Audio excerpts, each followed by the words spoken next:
Hello, this is Unsung with GameLeap, and in today's video we're going to be covering patch 13.20. The full preview has essentially dropped. There's going to be a couple of things on the final patch that will not match this, but we have a basically completed patch. This patch is definitely going to be the most influential patch that League of Legends has received in the last 3 years. If you are new to the game, then the entire thing is going to be turned on its head. This is a very positive change, super necessary for the game right now. We've been in the same meta for 3 years. It's starting to get boring. Normally end of season and preseason does do this to the game. For whatever reason, Riot has chosen not to do this for the last 3 years, and now we have a whole slew of changes to bring some change in. Cassante is getting a rework, jungle is being nerfed, but also changed in some ways. There is a snowball reduction, there's nerfs to certain items like Duskblade, they're completely revamping new items, and they're nerfing some of the problem champions, just to name a few of the things that are going on. Just a quick reminder, if you want to learn any of the champions or roles mentioned in this video, head over to GameLeap.com by clicking on the description box below to gain access to hundreds of videos made by me for players such as yourself. See you on the website. Now let's go ahead and talk about the important part of the patch, the jungle adjustments. Smite is doing a 40 damage flat. This is a buff to the ultra early game and a nerf to everything else. They're essentially bringing down damage in the game, which is good. The amount of damage in the game is pretty lame. If you're playing something like Kindred and you walk top lane to press the attack and you get your 3 autos off, you essentially 100-0 somebody in the current state of the game, and this is even after the Kindred nerfs. Champions like Kindred will suffer due to this, but it will broaden the jungle pool. They're also making it so a Primal Smite no longer gives you damage reduction against epic monsters, making Baron and Drake even stronger, and then the damage to nearby monsters is increased to 100% to allow you to one smite kill your camps, which is going to be useful. The goal of this is to make junglers less well-rounded. If you're a tank jungle, you actually have to work for your damage. If you're a carry jungle, you actually have to hit your spells instead of just like walking up and smiting somebody. You get the idea. Moss Thumper is having the tenacity and slow resistance removed. This is good. This item is completely overstated and it crowds out a lot of the other options. The only other viable option is going to be Gustwalker, which is also receiving a nerf here. They're reducing the total amount of movement speed by 15% on both the on-kill and bush effect. This is good. Movement speed is the strongest stat in the game when used effectively, but Moss Thumper does allow you to stat check people down. Scorchclaw's burn is no longer applying from damage that does not apply spell effects, with the exception of basic attacks. So essentially they're trying to reduce the amount of things that will proc Scorchclaw and give you extra damage. This is just a blanket nerf to the jungle pets overall. These changes are positive and negative in some ways. Jungle pets should have a meaningful gameplay loop, but in the current iteration of the game, you don't feel the power of the green smite. Blue smite does feel strong and it's obviously really good, but it's mostly problematic on the already problematic champions.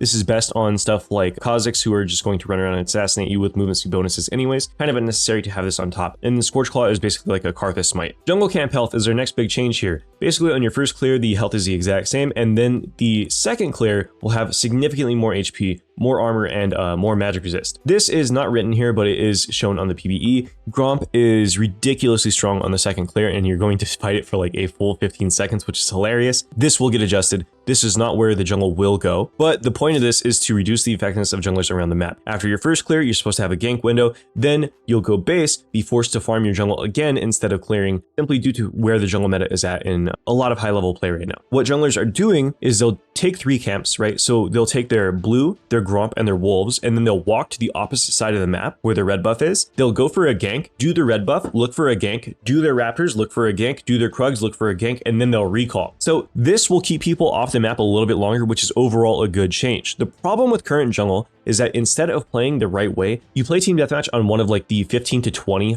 high snowball junglers that there are, you know, Viego, Kindred, Kha'Zix, the list goes on. This rewards bad gameplay. This rewards unhealthy gameplay, and it rewards toxic gameplay. These changes will force you to actually interact with your jungle a little bit more. They'll close up gank windows and prevent you from being on the map constantly, and thus reduce the amount of agency in the jungle role. If you're a good jungle player, you'll still be able to 1v9 a game, but you won't be playing team deathmatch versus only champions the entire game. If you like to counter jungle, this is a buff to you. If you like to counter gank people, this is definitely a buff to you. If you like to play jungle the correct way and rotate on the map the right way and get objectives, this is a buff to you, and a nerf to the worst jungle players that like to run into a lane playing Kindred, that like to run into a lane playing Viego, or like to run into a lane playing Hecarim. These are great changes. So Scuttlecrab is also being nerfed. This is good. Scuttlecrab is still kind of polarizing in what it does. It's an extra camp on the map. If you're denied 1 or even 2 of them, it does start to show, and this will once again make your role a little bit less stressful to play. This is good. Jungle healing has been reduced. This is good. It's not uncommon for a jungle to leave a fight with like 2 bars and then come back and fight you at full HP in about 20 seconds. They nerfed this a little bit more when they changed Gromp health, but this has come back full force.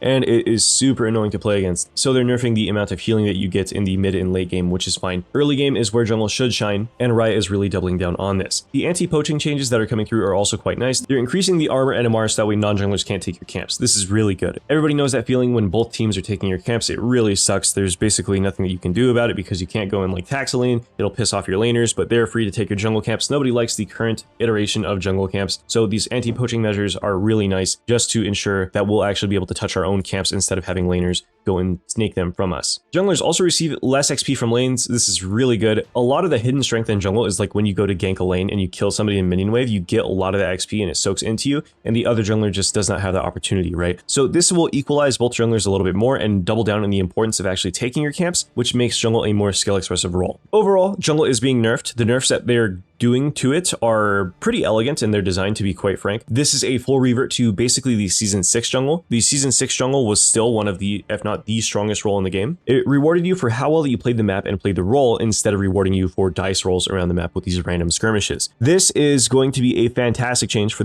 those of you that want to play jungle to the highest level, and for those of you that really want to have a different playstyle from the majority of junglers. This is not by any means a reduction in skill expression. As a matter of fact, it's the exact opposite. The current jungle is far more brain dead than it was before, and Riot has even stated as such. They basically made the role overpowered so it would have a high play rate. Jungle will take a play rate hit with this change, but if you're a jungler that, you know, feels dissatisfied with watching the enemy jungler have terrible pathing, this is definitely going to help you out. Galio is going to be receiving buffs once again. They buffed Galio in 13.19 by reducing his ultimate cooldown. Lo and behold, it did nothing to actually help Galio in the lane phase. Now Galio is receiving some more buffs. Now is the time to pick this champion up. He will definitely be a little bit on the stronger side. Jinx is receiving some HP per level increases, and her Get Excited bonus attack speed on kill can stack. This is very important for snowballing on Jinx in the early game. Jinx has historically been a strong AD carry. She's always a viable pick for the most part, but recently she has not been viable, and it's pretty obvious as to why. Jinx does not excel at early skirmishing, crit items are really bad, and these two factors when combined together lead to Jinx being lower pick rate and basically gone from the face of existence. They're also reducing her cooldown on her ultimate to be lower than that of a Lux ult, which is kind of ridiculous.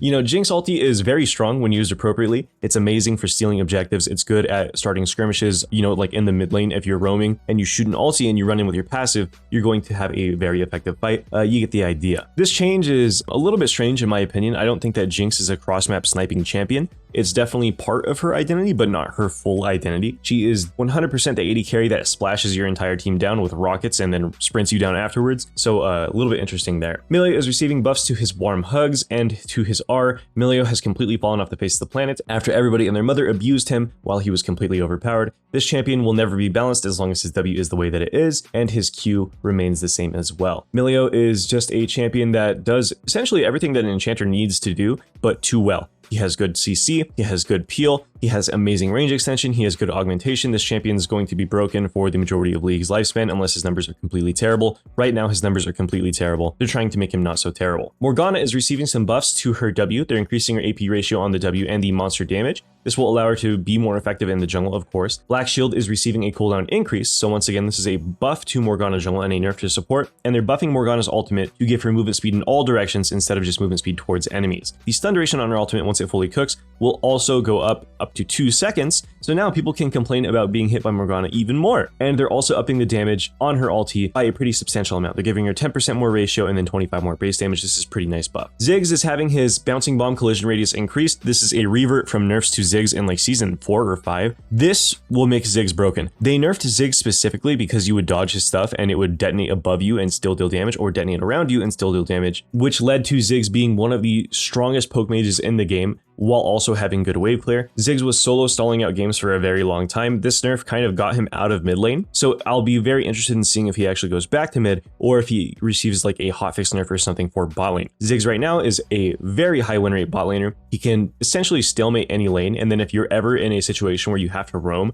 or you get dove or Rift Herald gets summoned, he instantly takes all your plates, making him a very strong snowball champion. Akshan is being nerfed. The exact nerfs haven't been posted yet, but Bel'Veth has of course risen to the #1 jungle slot since the nerfs to Rek'Sai. They're basically giving her the Riot special. They're nerfing the attack speed from her passive. They're nerfing her E quite substantially. They're decreasing the damage reduction from 70 at 1 rank to 50. They're also lowering her damage on her E before she gets items. Once you get on hit, on attack, and spell effects and crits, then it will do a little bit more damage than now. But this is definitely not a good change to Bel'Veth if you like playing her for her early game. They're nerfing her Remora as well on the Coral. This is to prevent her from running down a lane the second that she gets a Rift Herald in the early game, and they're basically just trying to make her more of a mid to late game focused champion instead of the early game champion that she is right now. She falls off incredibly hard if you do not get a lead in the early game, and this is why. Kai'Sa is receiving nerfs that are directed towards the Umbral Glaive build. The Umbral Glaive build is pretty strong. You basically go Umbral Glaive into Duskblade and then spam your W like your AP Kai'Sa while having Kha'Zix levels of isolated Q damage. This build is rising in popularity, and it's pretty clear as to why. It is her highest win rate build,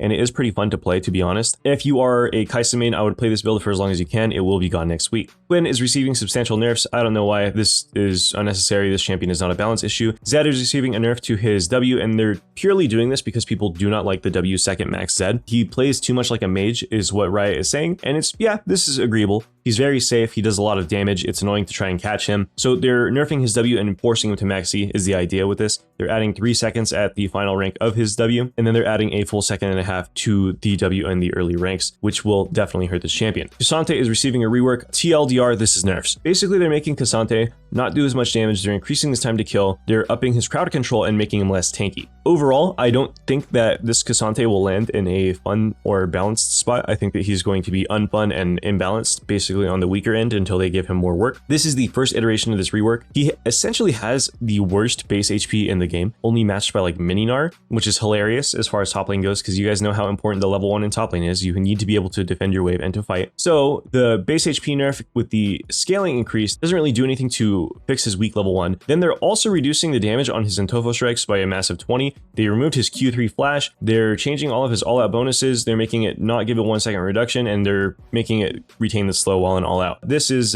interesting. K'Sante is essentially weak early, doesn't scale as hard. His healing is way less. His CC is up, but his damage is lower. They're just nerfing this champ straight up. Blighting Jewel is receiving some buffs. They're buffing the magic pen on it or the AP on it. They said that they don't want this to overtake Void Staff in a dev blog somewhere. This item is awkward to build right now, to be quite frank. Magic resist is really strong. The scaling MR that you get from the durability patch is decent because of how much HP that you get. The MR that you get from the durability patch is really starting to show because of how much HP you get. So if you build any additional magic resist, it's kind of hard to deal damage to some of the more bruiser E options. If you're playing something like Cassiopeia or Azir or Vladimir or like a more DPS oriented but burst having champion, this is definitely going to be a buff to you. If you're playing Evelynn and whatnot, you'll still just one-shot people regardless. This doesn't really matter. This is just a buff to the weaker mages and the weaker AP assassins. Ghostblade is receiving a buff. They're wanting it to be more effective in its niche. This is the highest lethality item in the game. They'll probably touch the lethality or the passive on it, I would imagine, instead of giving it a flat numbers buff to the damage. Duskblade is being nerfed again. This item is annoying as hell. Nobody likes this item. They should have just kept the original Duskblade in. That was only a damage amp instead of it being in its current state. No assassin wants more survivability. I think that everybody that plays assassins wants more damage.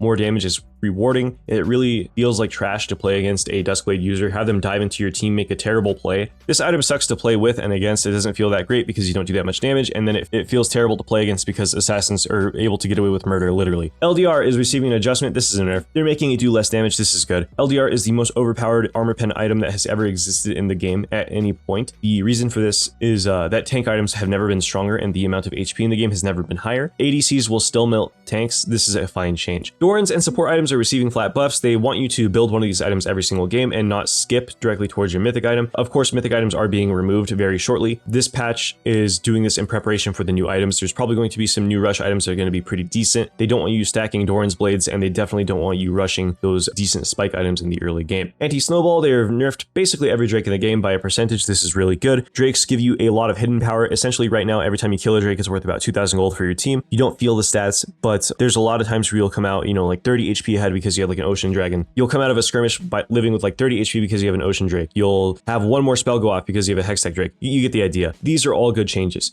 Rift Herald gold is being reduced on the first kill, and the second herald is actually unchanged. So what this means is that you won't get a full kill whenever you kill Rift Herald by yourself, and the second herald will still be a full kill. This means that once again, we can't give up camps to just go and flip a Rift Herald randomly. We can't just go and force it with a early game skirmish team and then get as much out of it. This is a good change overall because it it reduces the amount of gold in the game. Reducing the amount of gold in the game definitely does not decrease the amount of snowballing that there is. If somebody has more gold than you, they will snowball harder than you. That's just how it works. Reducing the amount of gold only reduces the effectiveness of an item gap slightly. If you're the better player, then you will still be the better player, and the longer time to kill, due to people having less gold and the runes being nerfed and whatnot, will only make the better players go up even higher. This patch is definitely not a removal of skill expression, nor is it a removal of snowballing. Snowballing is largely unskilled because once you give a player a huge amount of gold, they essentially do not have the stats to lose a fight unless their keyboard dies. So now you'll always have a fighting chance to come back, but snowballing will still remain. A slower paced game is a healthier game overall. These changes really just double down on that. Respawn timers are reduced levels 2 through 9. This is really good. Turret platings are having their gold reduced. This is really good for when you're both losing and winning a lane. When you're winning a lane and you have to roam to help your team, your laner who is sat AFK up there will not get as much gold. When you are losing a lane, the person that is beating on your tower on their early game bully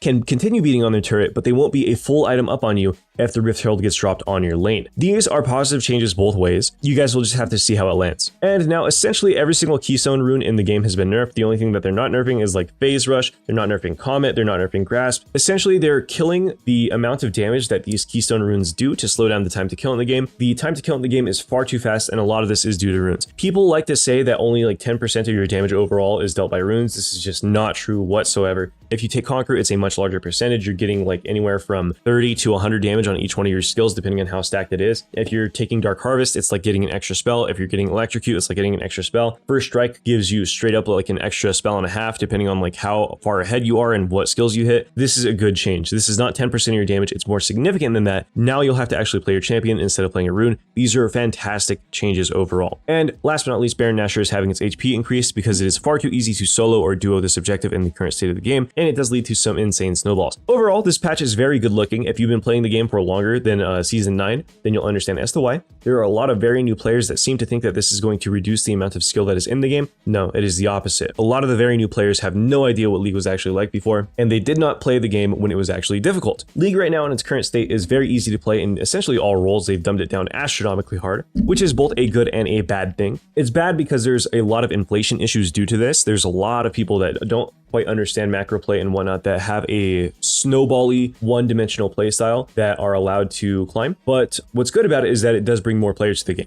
right? So overall, these changes will reduce the amount of brainless gameplay that you're allowed to do. But if you're a decent player and you're adaptable and if you're capable of learning, the avenues to snowball will still remain. They just won't be so brain dead easy to do. This patch looks like it's going to be a full revert to about Season 8 to Season 6 in terms of like the overall strength of your runes and your items. If you go and you check the LoL wiki and look at Thunderlord's Decree and look at the current damage of Electrocute, that essentially sums up all the issues of the game at the moment. There's simply too much damage in the game for free. This patch alleviates a lot of those issues. Anyways, this was Unsung with Game Leak. Thank you all for watching, and I hope you all have a wonderful day. I'll see you all in the next video.